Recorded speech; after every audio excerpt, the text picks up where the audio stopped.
하나님의 말씀은 마가복음 14장 60에서 62절입니다. 다 같이 합독합니다.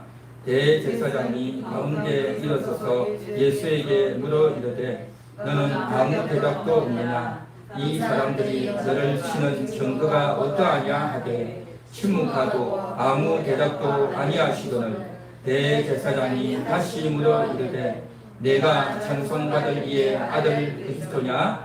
예수께서 이르시되 내가 그니라. 인자가 권능자의 우편에 앉은 것과 하늘 구름을 타고 오는 것을 너희가 보리라 하시니. 아멘. 오늘 말씀의 제목은 예수님의 시, 성도의 시인입니다. 시인. 시를 쓰는 시인이 아니고 인정한다, 부인하지 않고 인정한다 하는 그러한 시인입니다. 예수님께서 제자들과 함께 3년을 사역을 하시고 이제 마지막 밤을 보냅니다. 6월절이었습니다. 그래서 이스라엘 백성들은 6월절이 되면 양을 잡아서 식사를 하고 또 과거에 출애굽했던 그 시절을 저들이 돌이키며 하나님께 감사하는 그러한 날이 6월절입니다. 양력으로 하면 한 3월에서 4월 정도 되는 날인데요. 그래서 예수님이 6월절 식사를 하는 그날 이제 제자들과 함께 성찬식을 거행합니다. 성찬식. 그래서 떡을 주면서 받아 먹으라. 이것은 내 몸이다 라고 했습니다. 그리고 식사 후에 포도주 잔을 주면서 받아 마시라. 이것은 너희를 위하여 붓는 바 언약의 피니라 라고 말씀하셨습니다. 그래서 제자들과 함께 성찬식을 거행하시고 내가 다시 올 때까지 이 예식을 기억하라, 기념하라, 나를 기념하라, 이 예식을 거행하라 라고 그렇게 예수님이 말씀하셨습니다. 그리고 나서 예수님께서 이제 기도하러 가십니다. 겟세마네 동산에서 기도하러 가시다가 기도가 끝나고 난 이후에 체포가 되어서 대제사장이 보낸 사람들에게 체포가 되어서 끌려갑니다. 그렇게 해서 끌려간 곳이 어디냐? 그곳은 바로 대제사장의 집이었습니다. 대제사장의 집. 그런데 그 대제사장의 집에 끌려갈 때가 언제냐? 밤 시간이었어요. 저녁 늦은 시간이었어요. 그런데 그곳에 대제사장만 있는 것이 아니라 그 가족만 있는 것이 아니라요, 장로들이 다 모여오는 거예요. 서기관들이 모여오고요, 바리새인들이 몰려와요. 그 집이 꽤 큰 집이었던 것 같습니다. 꽤 크고 많은 사람들이 그 밤 시간에 다 모여들었어요. 그리고 그곳에서 뭘 하느냐? 예수님에 대해서 신문을 하는 겁니다. 한마디로 말해서 법정이 되어버린 거예요. 법정. 재판정이 되어버렸어요. 그런데 그 재판정에서 이제 판정을 하려면 사내들인 공의회라는 것이 있어요. 그래서 70명이 회원인데 그 70명 중에는 대제사장도 있고 서기관, 바리새인들, 이렇게 사두개인들 해서 나라의 아주 최고 지도자급들, 공부를 많이 한 지위가 신분이 높은 그런 사람들입니다. 한국으로 말하면 국회의원 정도 되죠. 한국 국회의원은 300명이지만 여기에는 이제 70명입니다. 더 수가 적죠. 그리고 공부를 많이 한 그런 사람들입니다. 이들은 요즘식으로 말하면 박사학위가 몇 개가 되고요, 또 많은 사람들에게 가르치고 실력이 있는 그런 사람들이고 지위도 있고 그런 사람들입니다. 그래서 요즘은 나라들이 입법, 행정, 사법으로 이제 권력이 나누어져 있지만 이때 당시에는요, 모든 것을 다 하고 있었어요. 입법도 하고 또 그들이 이제 재판도 하고 또 신문도 하고 행정도 하고 여러 가지를 동시에 하는 그러한 상태였습니다. 그런데 이곳에 모여든 그 자들이 누구냐? 중요한 결정을 하는 이 결정이 일명 사내들인 공의회가 되는 겁니다. 원래 사내들인 공의회는 이스라엘 나라에서 아주 중요한 그러한 기관이고 그 회의를 하려면 낮에 해야 됩니다. 밤에는 할 수가 없어요. 그리고 하려면 공식적으로 이제 사람들에게 알려가지고 또 정회원이 다 차야 할 수 있는 겁니다. 수가 다 모이고 또 낮 시간에 그렇게 해야 되고 정해진 장소에서 해야 되는 겁니다. 그런데 지금 이들은 어디서 합니까? 대제사장에서 집에서 하는 겁니다. 이것은 뭐냐? 정해진 장소가 아니죠. 정해진 시간도 아니죠. 그리고 모든 사람이 다 모인 것도 아니에요. 그 중에 일부가 온 거죠. 그러니까 이건 완전히 불법 모임을 가진 겁니다. 불법 모임을 가진 거죠. 그런데도 불구하고 그곳에 모여가지고 뭘 하느냐? 예수님을 신문을 하고 있는 겁니다. 예수님을 신문해요. 그래서 예수님을 신문해야 되는데 사람들이 와가지고 예수가 이런 말을 했습니다. 저런 말을 했습니다. 자기가 성전을 허물고 3일 만에 다시 짓는다고 했습니다. 온갖 이야기를 다 하죠. 그러니까 예수님이 말씀하신 정확한 멘트는 그게 아니었죠. 이 성전을 헐라 내가 3일 만에 다시 지어내라 라고 한 거죠. 그런데 저들은요, 성전을 헐면 예수가 다시 짓는다고 했습니다. 저들은 예수님의 의도도 모르고, 그러니까 단어 하나하나가, 조사 하나하나가 이제 말이 안 되는 거죠. 서로 말이 달라요. 그러니까 말이 다르면요, 그것은 예수를 이제 정죄할 수가 없어요. 재판정에서 판단을 내릴 수가 없단 말이죠. 그래서 여러 사람들이 온만 이야기를 다 했지만 아무것도 채택이 되지 않는 겁니다. 그러니까 60절에 그렇게 말하죠. 대제사장이 가운데 일어서서 하죠. 일어서는 겁니다. 그전에는 앉아있죠. 최고 지도자가 앉아있죠. 앉아서 모든 것을 다 지켜보고 관망하는 겁니다. 대제사장이 일어선다는 게 뭐겠습니까? 너무 답답해서 중요한 결정을 내려야 되기 때문에 일어서는 겁니다. 그리고 이제 다른 사람들은 더 이상 말 놓을 게 없어요. 아무리 봐도 저들이 말하는 걸 가지고는 예수를 이제 사형 은토를 갈 명분이 없는 거예요. 아무리 저들이 이제 가짜로 아무리 저들이 예수님을 죽이려고 해도 무슨 명분이 있어야 되는데 명분이 없단 말이죠. 그러니까 이제 어떻게 하느냐? 예수에게 물어 이르되 너는 아무 대답도 없느냐? 그렇게 묻는 겁니다. 이게 왜 그러겠습니까? 저들이 증거를 만들어내야 되는데 증거는 없고, 그런데 예수님께 묻는 겁니다. 넌 나 왜 아무 대답을 안 하느냐? 이렇게 하는 겁니다. 보통 이 정도 되면 사내들인 공의에 오면 그 잡혀온 사람들이요, 온갖 이야기를 합니다. 내가 그 말을 안 했어요. 나는 이렇게 했습니다. 하고 변명하고 또 거기에 대해서 이렇게 이야기하는 겁니다. 그런데요, 재판 법정에 있는 사람들은요, 서로 사람들이 이랬다 저랬다 하고 또 자기가 자기를 변호하고 하는 과정 가운데 틀림없이 사람들이 실수를 하게 돼요. 말에 실수를 한단 말이죠. 그 말에 실수를 하면 그걸 가지고 꼬투리 잡아가지고 또 더 이제 얼거미를 씌우는 그런 일들이 많았거든요. 그래서 예수님께 대해서 왜 말이 없나 해서 예수님이 뭐 또 말도 실수하지 않을까 해서 왜 침묵하고 있느냐, 그런 의도로 이야기를 하는 거죠. 이 사람들이 너를 치는 증거가 어떠하냐 그렇게 물어요. 그래서 뭔가를 이제 시비거리를 만들어 보려고 하죠. 그런데 예수님이 어떻게 합니까? 여태까지도 말씀 안 했고 지금도 말 안 하는 겁니다. 여전히 침묵하는 겁니다. 예수님은 저들의 의도를 다 아는 거죠. 저들이 왜, 대제사장이 왜 이 말을 하는지도 예수님은 다 알고 계셔요. 그렇기 때문에 답변 안 하는 겁니다. 그러니까 대제사장이 다시 물어 이르되, 그렇죠. 61절에 다시 물어 이르되 내가 찬송받을 이의 아들이냐 그렇게 묻습니다. 찬송받을 이가 누구겠습니까? 하나님이죠. 찬송을 받을 수 있는 분은 하나님밖에 없습니다. 그 하나님을 찬송받을 일, 마땅히 찬송하고 마땅히 높이고 마땅히 경배해야 될 분이 바로 여호와 하나님이죠. 그 하나님의 아들 그리스도냐 하고 예수님에 대해서 아주 이제는 단도직입적으로 바로 질문하는 겁니다. 그렇게 질문을 했습니다. 그동안 침묵하고 또 침묵했던 예수님께서 이 질문 앞에 어떻게 답변합니까? 62절 다 같이 읽어보겠습니다. 예수께서 이르시되 내가 그니라 인자가 권능자의 우편에 앉은 것과 하늘 구름을 타고 오는 것을 너희가 보리라 하시니, 그렇죠? 내가 그니라. 그니라가 뭡니까? 내가 그리스도라는 거죠. 내가 그리스도다. 그렇게 예수님께서 바로 직접 드리겠습니다. 뿐만 아니라 인자가 권능자의 우편에 앉은, 인자가 누굽니까? 예수님이죠. 예수님 자신이 자신을 가리켜서 인자다라고 말씀을 많이 하셨죠. 인자다.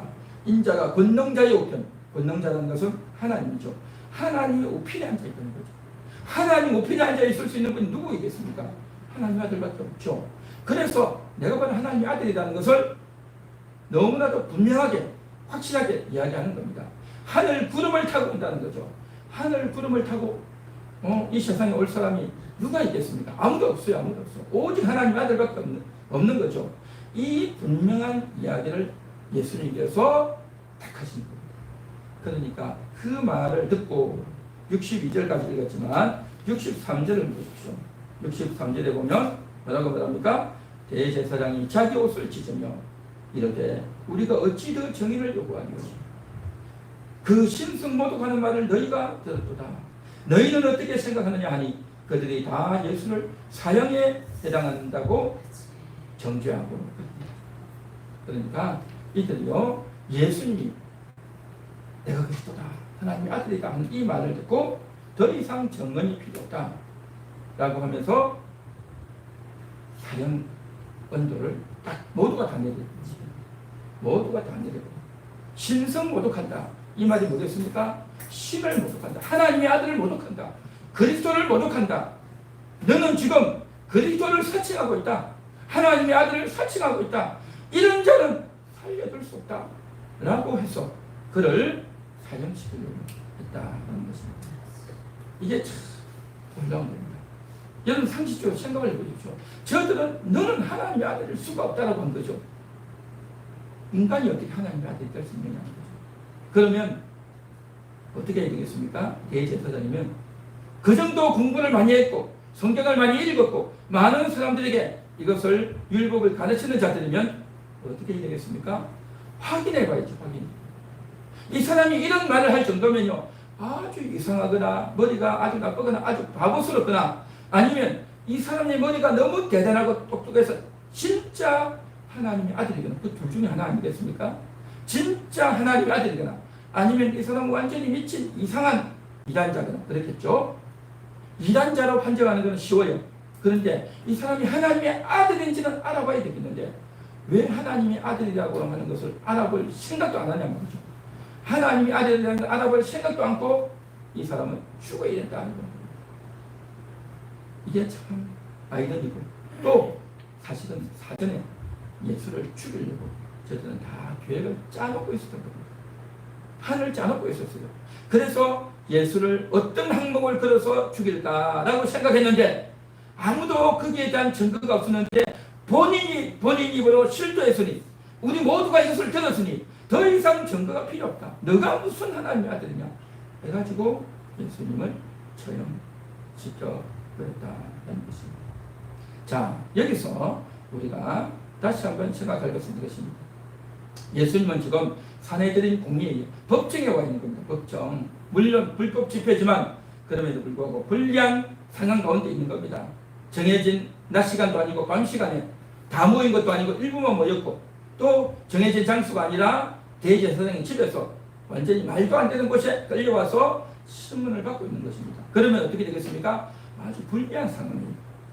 상황이 너무 불리하단 말이죠. 그렇게 되면 어떻게 합니까? 굉장히 주의하고 조심을 해야 되지 않겠습니까? 오늘날 한국도 지금 사법 재판 때문에 굉장히 시끌시끌하고 말이 많죠. 그러다 보니까 겉으로는 방송으로는 자기가 당당하다, 아무 문제 없다라고 하지만요, 실제로 재판정에 가면요 다 말 조심합니다. 말 한마디 꼬투리 잡히지 않으려고 굉장히 주의하고 또 조심하고 신경을 굉장히 많이 써요. 실제 재판정에 가면. 그런데 이제 예수님도 굉장히 불리한 상황입니다. 말 한마디 잘못했다가는 굉장히 큰일이 날 수 있는 상황이란 말이죠. 그러니까 예수님도 조심하고 주의해야 되는 상황이에요. 그런데 예수님은 어떻게 말합니까? 내가 그리스도냐? 라고 물으니까 내가 그니라. 내가 그니라. 내가 그리스도다. 내가 하나님의 아들이다. 라는 것을 예수님께서 여태까지 조용히 하시다가 여태까지 침묵하시다가 이제 그 질문을 하니까 공개적으로 내가 그리스도다. 그렇게 시인하고 인정을 해버린 거죠. 시인하고 인정을 해버린 거죠.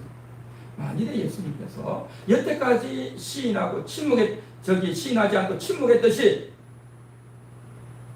이번에도 예수님이 침묵했다면, 이번에도 예수님이 시인하지 않았다면, 아무 말 하지 않고 있었다면 어떻게 되겠습니까? 그랬다면 예수님은요 사형은 또 받을 수가 없죠. 사형은 또 받을 수가 없죠. 시인하지 않았으면 십자가형에 처해지지 않았을 겁니다. 시인하지 않았다면 예수님은 죽지 않아도 되는 겁니다. 예수님이 만일에 죽지 않았다면 어떻게 되겠습니까? 예수님은 구원자가 되지 않았겠죠. 예수님이 시인하지 않았다면 모든 인류를 구원하는 것이 불가능한 겁니다. 예수님이 시인하지 않았다면 우리 인생들이 천국에 들어가는 것이 불가능해지는 것입니다. 예수님이 시인한 것 때문에 내가 구원자다, 내가 그리스도다 라고 시인하고 선언하고 선포한 것 때문에 예수님이 사형은토를 받고 십자가에 못 박혀 죽게 되었고, 그로 말미암아 부활하게 되어졌고, 그로 말미암아 우리 모든 영혼들이 살아나게 된 줄 믿습니다.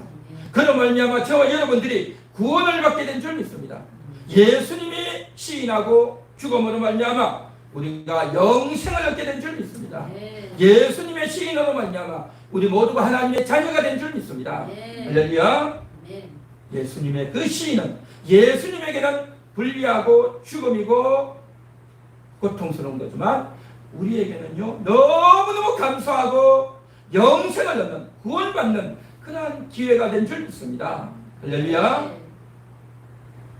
화면에 있는 거 한번 같이 한번 읽어볼까요? 시작. 예수님의 시인이 우리를 살리셨습니다. 예수님의 시인이 우리를 살리십니다. 우리 다 같이 한번 따라해 볼까요? 주님 감사합니다. 주님 덕분입니다. 주님 덕분에 살게 되었습니다. 우리는 주님께 감사해야 될 줄 믿습니다. 주님이 시인했기 때문에 주님이 십자가에서 죽었고 부활하셨고, 그로 말미암아 우리 영혼이 거듭나게 되고, 그로 말미암아 우리가 구원 얻고 영생 얻게 되었단 말이죠. 그러니 우리는 주님 덕분에 살아나게 됐고 또 구원 얻었으니 얼마나 감사하고 주님께 영광과 찬양을 돌려야 될 줄 믿습니다. 할렐루야. 자, 그런데 로마서 10장 9절에 보면 이런 말씀이 있습니다. 내가 만일 내 입으로 예수를 주로 시인하며 또 하나님께서 그를 죽은 자 가운데서 살리신 것을 내 마음에 믿으면 구원을 받으리라. 사람이 마음으로 믿어 의에 이르고 입으로 시인하여 구원에 이르느니라. 입으로 시인하여 구원에 이른다는 거죠.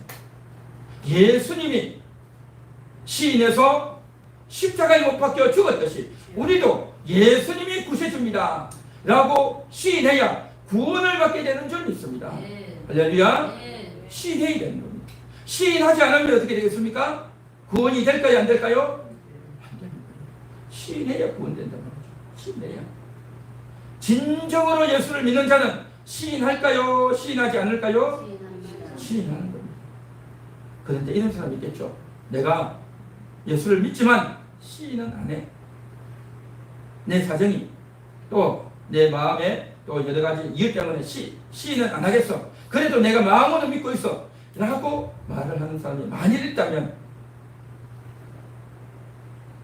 그 사람은 진짜 믿는 것이 아닙니다. 진짜 믿는다면요 시인해야 됩니다. 할렐루야. 진짜 믿는 자는 시인해야 됩니다. 시인해야 예수님이 기뻐하고 하나님이 기뻐하시는 줄 믿습니다. 우리가 시인하게 되면 예수님이 기뻐하고 하나님이 기뻐하는 것뿐만 아니라 우리의 시, 나의 그 시인으로 말미암아 내 마음이 더 진실해지고요. 내 마음이 예수님께 더 이끌리게 되고요. 내 마음이 예수님과 더 하나가 되어지는 그러한 깊숙한 관계, 좋은 교제가 되어질 줄 믿습니다.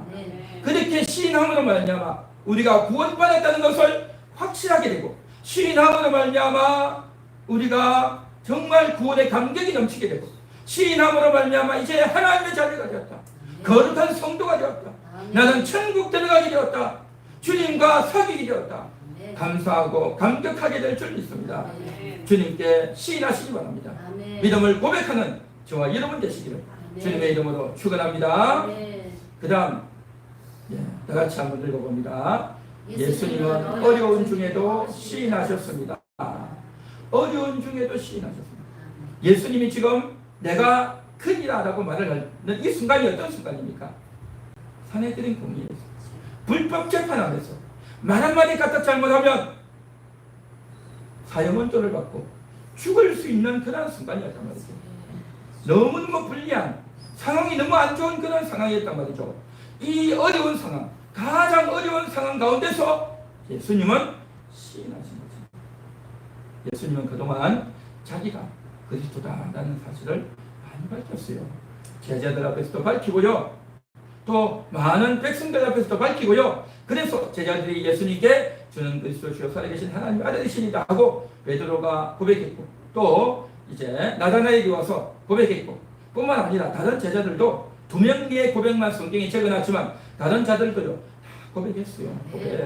다 고백했어요. 그리고 뿐만 아니라 다른 예수를 따랐던 여인들이나 또 이제 소경들이나 병고침 받았던 사람들도 다 예수님을 그리스도로 다 고백했어요.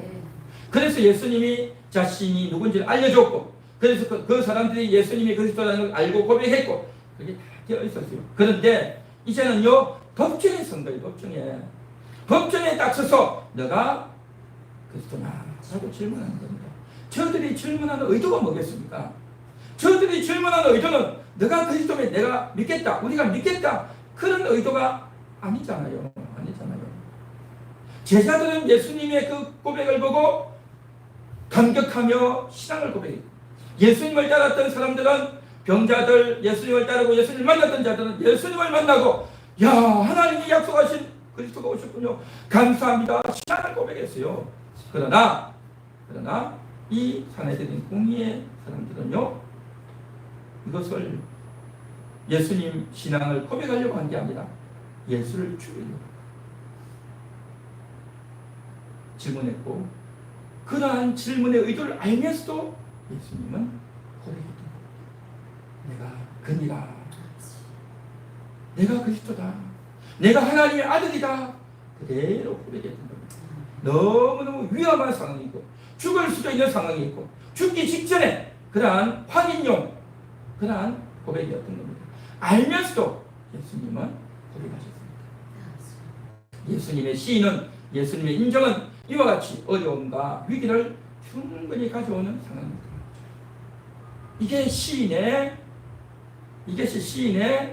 이러한 어려운 처지가 있다는 겁니다. 우리가 처음 교회 와서 세례를 받을 때 시인하죠. 예배 시간에 주는 그리스도시요 살아계신 하나님 아들이십니다, 시인하죠. 그렇게 시인합니다. 그런데요 그런 시인뿐만 아니라 많은 사람들 앞에서 시인해야 될 때가 있습니다. 요한복음 9장에 보면 실로암 소경의 사건이 나옵니다. 그래서 그 실로암 소경의 눈을 예수님이 띄워주는 겁니다.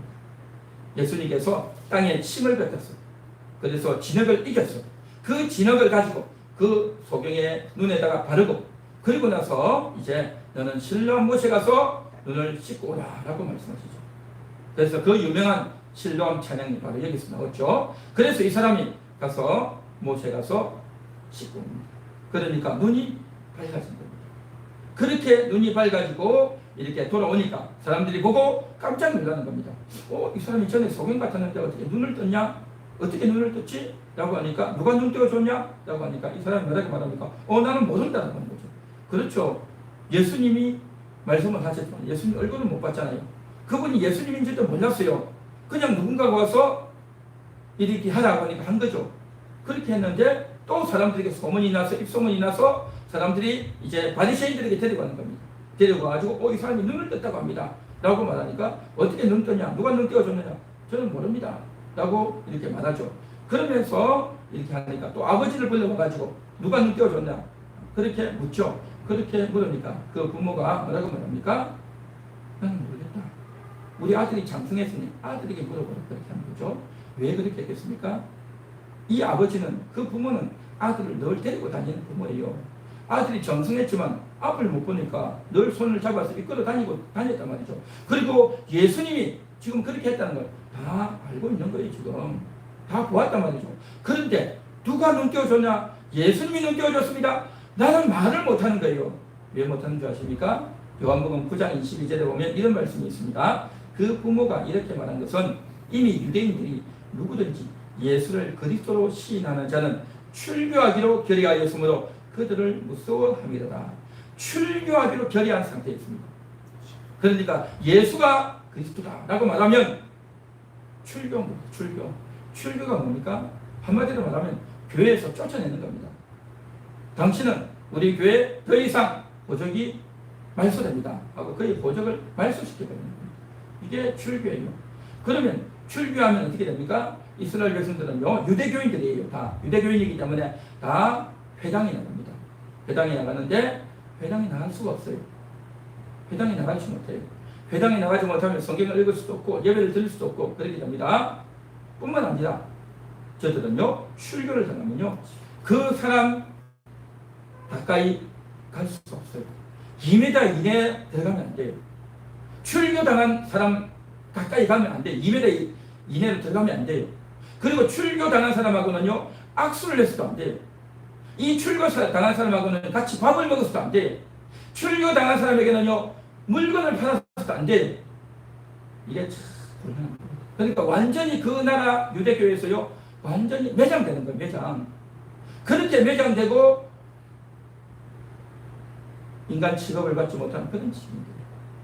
만일에 출교당한 사람이 죽죠. 죽으면 그 장례식 가서 같이 울지도 못해요. 그러니까 완전히 이게 출교라는 것은요, 굉장히 심각한 거 무서운 겁니다. 무서운 거예요. 이 사정을 알기 때문에 그 부모가 이제 누가 눈 띄워줬는지 모른다는 거죠.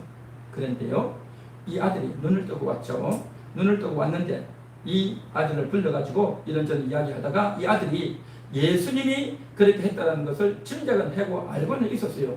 겉으로는 모른다고 했지만 모른다고 했던 말도 자기가 눈 떴을 때는 안 봤으니까 몰랐죠.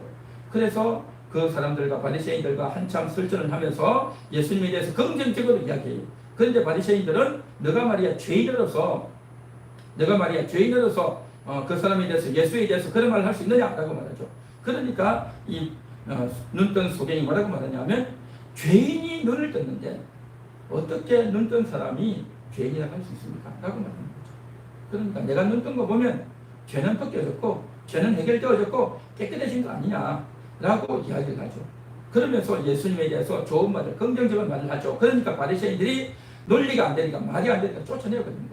그 쫓아냈다는 게 뭐겠습니까? 요한복음 9장 34절에 보면 이제 그들이 35절, 34절 이에 쫓아내어 보냅니다. 35절. 예수께서 그들이 그 사람을 쫓아냈다는 말을 들으셨더니 그를 만나서 이르시되 내가 인자를 믿느냐. 쫓겨나버린 겁니다. 출교당해버렸어요. 그 출교당한 그 사람에게 예수님이 가셔서 묻습니다. 내가 인자를 믿느냐. 예, 제가 믿겠습니다. 라고 말하죠. 예수를 믿고 예수를 시인한다고 하는 것은 이 실로암 소경에게 있어서는요, 출교를 당하는 사건이었어요. 예수님이 자신의 육신의 눈을 띄워주고 또한 자신의 영혼의 눈이 띄워져서 예수를 믿고 예수를 시인하는 이 시인이 자기의 인생을 바꾸는, 나는 여태까지 소경으로 살아왔는데 이제 내가 눈을 떠서 영적으로 눈을 떴사오니 이제 내가 또다시 출교를 당하고 어려움이 있어도 그래도 나는 예수님을 시인하겠습니다. 예수님이 나의 구세주이십니다. 예수님이 그리스도십니다. 예수님이 하나님의 아들이십니다. 이 신앙, 이 믿음을 간직해. 이게 바로 시인입니다. 시인. 바리새인들 앞에 시인했죠. 또 예수님 앞에 시인했죠. 그리고 나서 그 이후에도 사람들에게 시인하는 겁니다. 여러분, 시인한다고 하는 것은요, 이와 같이 우리가 교회에서 세례받으면서 예배 시간에 이렇게 시인하고 하나님을 기쁘기도 하고 또 하겠지만요, 시인을 또 어떻게 해야 되냐면 사람들 앞에서도 해야 됩니다. 사람들 앞에서도. 마태복음 10장 32절에 누구든지 사람 앞에서 나를 시인하면 나도 하늘에 계신 내 아버지 앞에서 그를 시인할 것이요, 누구든지 사람 앞에서 나를 부인하면 나도 하늘에 계신 내 아버지 앞에서 그를 부인하리라. 사람들 앞에서, 학교에서, 또 믿지 않는 불신 가정에서, 또 직장에서, 친구들 앞에서 사람들이 만난 그곳에 가서 이제 나를 시인하는 겁니다. 나는 예수 믿는 사람이다. 예수님이 나의 구세주다. 라고 시인할 수 있는 것. 이게 바로 진정한 믿음이다. 여러분들은 여러분의 신앙을 사람들 앞에서 시인할 수 있습니까? 시인해 본 적이 있습니까? 시인하는 겁니다. 시인하는 겁니다. 모든 인생들은요, 다 자기 존재를 증명해야 돼요. 이게 무슨 말이겠습니까? 나는 내가 확실해요. 그렇죠? 내 이름, 나 김영우 확실해요. 내가 어디를 가든지, 내가 식당을 가든지, 은행을 가든지, 그렇죠? 가게를 가서 물건을 사든지, 나는 내 이름 확실해요. 그런데 상대방은 몰라요. 상대방은 몰라요. 그래서 어떻게 합니까? 내가 확실하다는 걸, 내가 대한민국 사람이 확실하다는 걸, 내가 김영호라는 것이 확실하다는 걸 뭘로 증명합니까? 주민등록증을 가져가야 돼요. 주민등록증. 그렇죠? 은행에 가서 통장을 만들려면 주민등록증이 있어야 돼요. 카드를 사용하려면 주민등록증이 있어야 돼요. 또 병원에 가서 이제 치료받으려면 이제 의료보험증, 또 주민등록증이 있어야 되는 겁니다. 나를 증명해 줄 수 있는, 나의 신분을 입증할 수 있는 증이 있어야 된다는 거죠. 오늘날에는요, 뿐만 아니라 인터넷을 하려면, 여러 가지 SNS를 하려면요, 자기 신분 확인을 해야 돼요. 그래서 이름 적고, 아이디, 비밀번호 적고, 얼마나 신분 입증을 하는 과정이 복잡합니까? 어렵게 복잡하게 해서 거기 들어가야 돼요. 워낙 이제 거짓말하고 사기치는 사람들이 많기 때문에 그러한 것들이 확실하게 해야 되는 거죠. 나는 내가 확실하지만 다른 사람들은 나를 모르기 때문에 내가 그런 사람이라는 것을 분명하게 입증해 줄 수 있는 정의나 또 그러한 장치들을 다 해야 됩니다. 이게 우리가 살아가는 삶의 방식에서 너무 중요한 것 아니겠습니까? 마찬가지로 우리의 육신의 삶을 위해서도 신분 확인을 위한 그러한 입증 절차, 나의 존재를 시인해야 되듯이 마찬가지로 우리가 성도로 살아가는 동안, 영적인 삶을 살아가는 동안 내가 누구인지, 내가 그리스도의 사람입니다. 나는 예수님의 사람입니다. 예수님이 나의 구세주입니다. 이걸 시인하고 인정하고 많은 사람들에게 이야기를 해야 된다는 것입니다. 할렐루야. 그걸 많이 해야 돼. 그걸 우리가 이 세상에 살아가는 동안 해야 된단 말이죠. 어떤 것들이 있겠습니까? 사람들과 만나서 이야기할 때 대화하는 중에 자연스럽게 이야기가 되어져야 됩니다. 나는 교회를 다니는 사람입니다. 나는 예수를 믿는 사람입니다. 나는 이제 예수님이 나의 구원자가 되십니다. 라고 이야기하고 말을 해야 될 줄 믿습니다. 할렐루야. 여러분 그렇게 말해본 적이 있습니까? 말을 해야 되는 겁니다. 이게 바로 뭐냐? 내가 예수 믿는 거란 말이죠. 아까 그랬죠? 마태복음 10장 32절. 사람 앞에서 나를 시인하면 나도 그를 시인하겠다. 사람들 앞에서 나를 부인하면 나도 내 아버지 앞에서 그를 부인하리라. 그렇게 말씀하셨어요. 무슨 말씀이죠? 예수님이 부인하면 어떻게 되겠습니까? 예수님이 나 그 사람 모른다라고 하면요, 그가 구원 받겠습니까? 천국 갈 수 있겠습니까? 못 가는 거죠. 안 되는 거죠. 그래서 이제 예수님이 자기 자신을 고백하고 시인하고 인정해서 우리의 구주가 되고, 그래서 십자가에 죽고 부활하셔서 우리의 구주가 되고 우리를 구원하셨듯이 우리도 이 세상 사는 동안에 이제 주변 사람들에게 시인하고 우리의 신앙을 고백해야 될 줄 믿습니다. 할렐루야.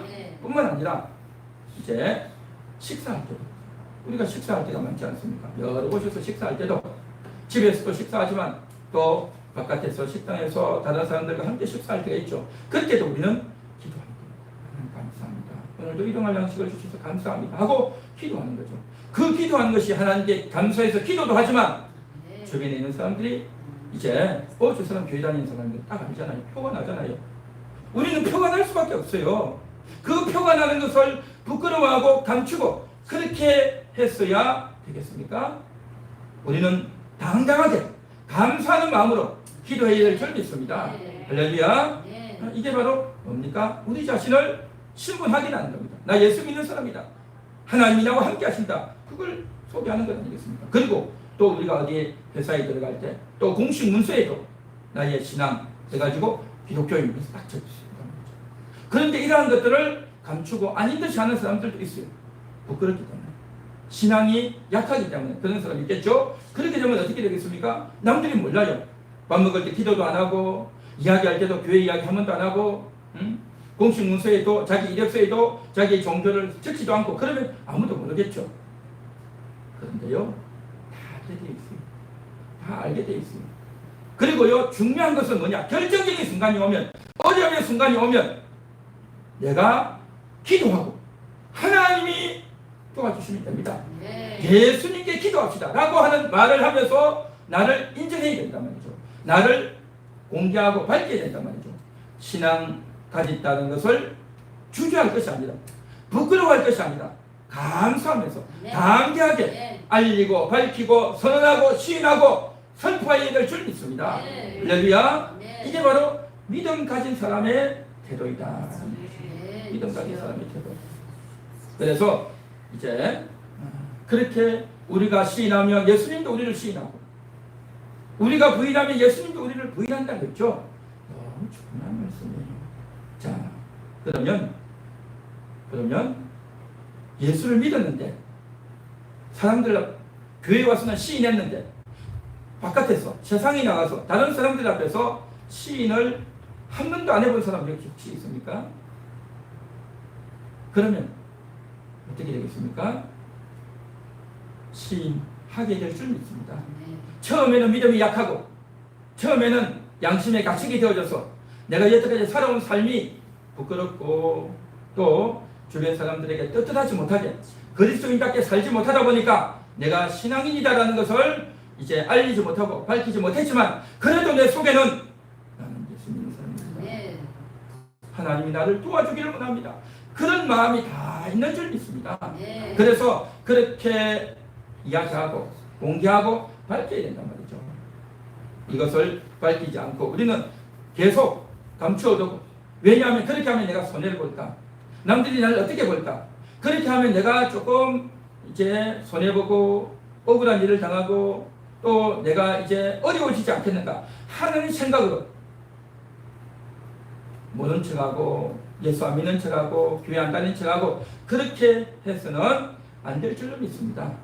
우리는 우리의 신앙을 교회에서도 밝히고, 신앙 고백을 하고, 사람들 앞에서도 밝히고, 그렇게 해야 될 줄 믿습니다. 네. 우리 주님은요, 위험한 상황에서도 밝혔어요. 이 말을 하면 죽는 거예요. 죽어.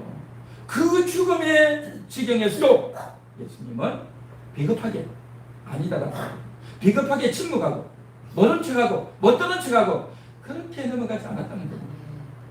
예수님은 떳떳이 밝히고 정확하게 밝혀서 오히려 그것이 자기가 죽음의 길이 되었지만, 도리어 그것을 예수님은 자랑스럽게 여기고, 우리의 구세주 되심을 자랑스럽게 여기고, 예수님은 묵묵히 그 십자가의 길을 걸어간 적이 있습니다. 네. 이 실로암 소경도 자기가 이제 출교를 당하는데, 그 출교당한 위험에 있는데도 불구하고 그의 아버지는 차마 예수님을 시인하지 못했지만 본인이 그것을 시인하며 인정하며 예수를 믿습니다 하고 출교를 당했지만 예수를 믿는 그 선택을 했다고 하는 것, 주님을 부끄러워하지 않는, 주님을 자랑스럽게 여기는 네. 그 신앙, 실로암 소경의 신앙이었던 줄 믿습니다. 할렐루야. 네. 만일에 예수를 시인하지 않는다면, 감추고 부인하고 숨기고 있다면 예수님은 어떤 예수님입니까? 그 예수님은 나에게 어떤 예수님입니까? 그 예수님이 나에게 부끄러운 예수인가? 그 예수님은 나를 위해서 당당하게 죽으시고 고난을 당하시고 천비를 당하셨지만 나를 살리려고, 나를 구원하려고 그 일을 하셨다는 것입니다. 우리는요, 정말 예수님이 귀하기 때문에, 예수님이 나의 구원자이기 때문에, 예수님을 붙들어야 되기 때문에, 네. 나의 체면이 좀 깎이고, 나이가 손해를 보고, 내가 좀 억울할 수 있고, 내가 지금 불리한 일을 당할 수 있지만, 그래도 나는 예수가 좋습니다. 네. 나는 예수님을 선택하겠습니다. 네. 예수님이 최고입니다. 할렐루야. 네. 그런 고백을 해야 될 줄 믿습니다. 한번 따라해 볼까요? 주님을 부끄러워하지 않겠습니다. 주님을 부끄러워하지 않겠습니다. 주님이 자랑스럽습니다. 주님이 자랑스럽습니다. 당당하게 시인하겠습니다. 당당하게 시인하겠습니다. 할렐루야. 그래 하시기 바랍니다. 그렇게 하셔야 돼요. 그렇게 하셔야 돼요. 그래서 예수님이 그렇게 당당하게 고백했듯이 우리도 당당하게 시인하고 고백하는 겁니다. 예수님이 어떻게 했습니까? 평상시에는 조용했어요. 예수님에 대해서 공격을 하고 비난할 때 예수님은 답변하지 않았어요. 또 이제 이 사람들이 너를 이렇게 공격하고 비난하는데 너는 어떻게 생각하느냐 해도 예수님이 답변하지 않았어요. 그러나 결정적인 순간에 화면에 있는 글씨 한번 다 같이 읽어보겠습니다. 시작. 침묵할 때가 있고 시인할 때가 있습니다. 침묵할 때가 있고 시인할 때가 있습니다. 여태까지는 침묵했어요. 예수님에 대해서 비방과 공격과 비판을 할 때는요 그냥 차라리 입 닫고 있었어요. 그러나 말할 때가 있단 말이죠. 시인할 때가 있어요. 언제입니까? 진리를 밝혀야 될 때. 진실이냐 거짓이냐 하고 중요한 사실을 이야기해야 될 때 그때는요 침묵해서는 안 되고 이야기를 해야 된다. 예수님은 여태까지는 신문할 때는 조용했지만 너가 그리스도냐 할 때는요 바로 대답했었어요. 그리고 예수님은 십자가의 길을 걸어가면서도 침묵하셨어요. 사람들이 조롱하고 비난하고 손가락질하고 웃고 함부로할 때도 다 침묵했어요. 그러나 예수님은 입을 열 때가 있었어요. 왜요? 주여 저들의 죄를 사하여 주옵소서. 엘리 엘리 라마 사박다니 가상 7년을 하셨어요. 왜 합니까? 바로 예언을 성취하기 위해서, 구약의 예언을 이루기 위해서 예수님은 말씀을 하셨다는 겁니다. 자기 자신의 신변의 보호를 위해서 또 자기가 손해보지 않기 위해서 자기의 생명을 지키기 위해서 자신의 안전을 지키기 위해서 자신의 기득권을 유지하기 위해서 자신의 돈과 지위와 신분과 체면을 지키기 위해서는 예수님이 침묵하셨어요. 그러나 많은 사람들은 어떻게 합니까? 자기의 신변과 기득권과 자신의 안전과 자신의 생명을 위해서 그렇게 변호하고 아니다라고 하고 자신의 입장을 그렇게 이야기하지 않습니까? 그런데 그 사람들이요 결정적인 순간에 하나님의 말씀을 이야기하고 진리를 이야기할 때는요 침묵해요. 침묵. 성도들 가운데서요 그런 사람이 있어요. 평상시에는 이야기 너무 잘해요. 세상 이야기, 돌아가는 이야기, 이런 이야기, 저런 이야기 다 잘하는데 웃는 이야기, 또 남들 이야기, 온갖 이야기 다 하는데요 진리를 이야기할 때 하나님 말씀을 이야기해야 될 때는요 입을 딱 닫고 있는 사람이 있어요. 이건 참 아니겠죠. 우리는요 평상시에는 조용했다 해도 하나님 말씀을 이야기하고 진리를 이야기할 때는요 입을 열어야 될 줄 믿습니다. 침묵할 때가 있고 시인할 때가 있다. 전도서 3장 7절에 보면 잠잠할 때가 있고 말할 때가 있으며 라고 했죠. 잠잠할 때가 있고 말할 때가 있는 겁니다. 일반적인 이야기, 이해관계, 또 이제 오고 가고 주고받는 그런 이야기에는 우리가 말하지 않고 잠잠할 수가 있어요. 그러나 진리를 밝혀야 될 때, 하나님을 이야기해야 될 때는요 우리가 시인하고 인정하고 이야기를 해야 될 줄로 믿습니다. 저는요 여태까지 인생을 살면서 평상시에는 말을 잘 안 해요. 제가 알고 있지만 말을 안 할 때가 많고 또 상대방이 말하는 것이요 잘못된 말을 할 때가 많아요. 말도 안 되는 말을 할 때가 많아요. 상대방이. 그래도요 그냥 말 안 하고 그냥 가만히 있을 때도 많아요. 그러나 하나님의 말씀이 성경에 대해서 엉뚱한 행동을 하고 엉뚱한 주장을 할 때는요 그때는 제가 참지를 못해요. 하나님의 진리를 위반하고 성경에 대해서 잘못된 언급이나 멘트를 할 때는 제가 참지를 못해요.